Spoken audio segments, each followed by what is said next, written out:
तो हेलो दोस्तों, कैसे हैं आप सब। आई होप आप सब बहुत बढ़िया होंगे। स्वागत है आपका एक और नई वीडियो में।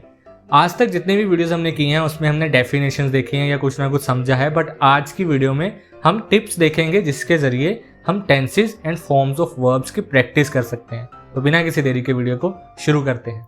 तो प्रैक्टिस शुरू करने से पहले आपको 3 चीज़ों की रिक्वायरमेंट रहेगी। सबसे पहले है एक टेंसेस का चार्ट, यानी कि आप खुद से भी लिख सकते हो और ऑनलाइन अवेलेबल है, आप वहाँ से प्रिंट या सेव करके रख सकते हो, जिस पे एक ही पेज पे आपके सामने सेम टाइम पे सारे टेंसेस के फॉर्मेट्स विजिबल हो, यानी कि प्रेजेंट इंडेफिनिट से लेकर फ्यूचर परफेक्ट कंटिन्यूस तक सारे के सारे टेंसेस के फॉर्मेट आपकी स्क्रीन यानी कि आपके पेज पे जहाँ भी आप लिख रखना चाहो उसे वो विजिबल हो जब आप प्रैक्टिस कर रहे हो।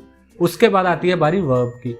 अब आप कोई भी वर्ब्स चूज़ कर सकते हो, जितनी भी आपको पर डे या जैसे भी आपने प्रैक्टिस करनी है आपके ऊपर है, बट जो भी वर्ब्स आप चूज़ करो उसके तीनों forms, first second and third, तीनों फॉर्म्स आपके सामने होनी चाहिए उस समय जिस समय आप उस वर्ब को प्रैक्टिस कर रहे हो।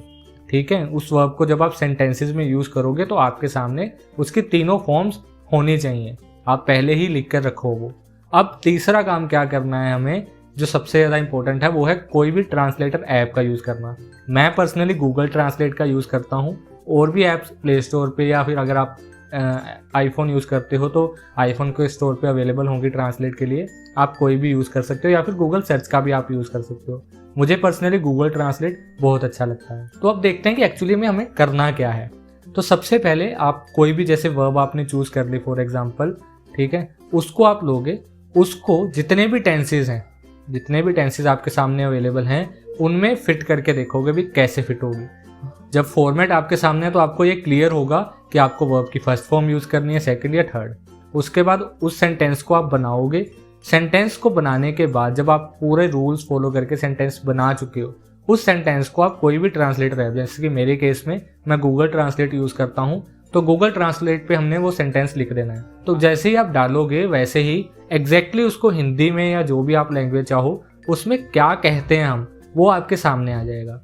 अब इससे होगा क्या कि आपके दिमाग को पता चल जाएगा कि अच्छा, जब वर्ब को फर्स्ट फॉर्म में इस टेंस में हम यूज़ कर रहे हैं तो उसको जब हम हिंदी में ट्रांसलेट कर रहे हैं तो उसका ये मीनिंग निकल रहा है। आपको समझ में आएगा कि कैसे सेम चीज़ बट मीनिंग अलग हो सकता है, या फिर सेम अलग अलग फॉर्मेट है बट मीनिंग सेम निकल सकता है। आप थोड़ा सा समझोगे इस चीज़ को।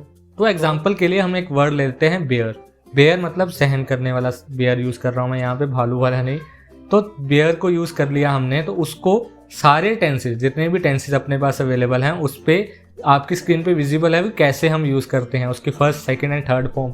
बेयर के जो सेकंड फॉर्म होती है बोर एंड थर्ड फॉर्म होती है बोन, तो उनको हम कैसे यूज़ करते हैं सेंटेंसेस में। जब टेंसेस में सेंटेंस बनाते हैं हम तो किस तरीके से उसका यूज़ होता है और उसका क्या मीनिंग निकल रहा होता है, वो आपकी स्क्रीन पे इस समय विजिबल है, आप चेक कर सकते हो। और इसी तरीके से आपको अलग अलग वर्ब्स के साथ प्रैक्टिस करना है। तो आई होप यार आज की ये जो प्रैक्टिस की टिप है वो आपको अच्छी लगी होगी। ऐसे ही और टिप्स एंड ट्रिक्स एंड और जो कंटेंट है मैं लेकर आता रहूँगा। अगर आपके पास कोई सजेशन है या फिर कोई डाउट है आपका तो आप कमेंट सेक्शन में लिख सकते हो। बाकी हम मिलते हैं अगले किसी वीडियो में। Till then take care, bye bye.